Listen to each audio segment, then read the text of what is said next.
Bienvenue au ministère des Affaires étrangères. Depuis qu'Israël est devenu le premier pays du monde à reconnaître l'indépendance du Somaliland en décembre dernier, les investisseurs étrangers affluent. Ceux-ci sont australiens et s'intéressent au secteur minier. Le ministre des Affaires étrangères se charge de les recevoir. C'est un havre de paix ici. Ce qui nous manque, c'est d'être reconnu par le reste du monde. C'était très important pour nous de voir ça sur le terrain. Nous en parlerons à nos actionnaires.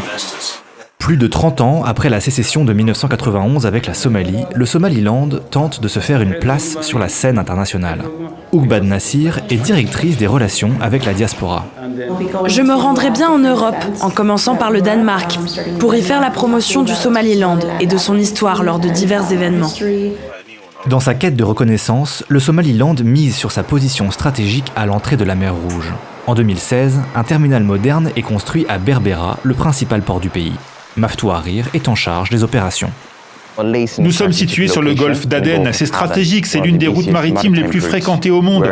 Près de 13% du commerce mondial transite au large. Le monde doit nous reconnaître, car depuis 35 ans, nous avons construit un pays stable et pacifique. Vous voyez comme nos infrastructures se développent.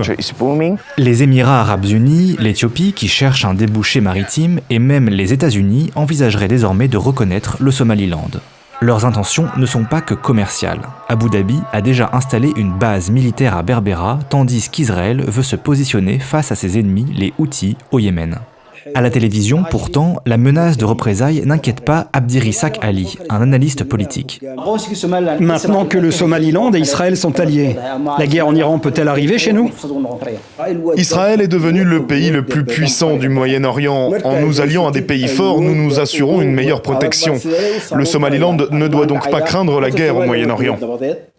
Après avoir attendu 3 décennies pour obtenir une première reconnaissance, le Somaliland cherche désormais à valoriser sa position stratégique, au risque d'être aspiré dans les conflits du Moyen-Orient.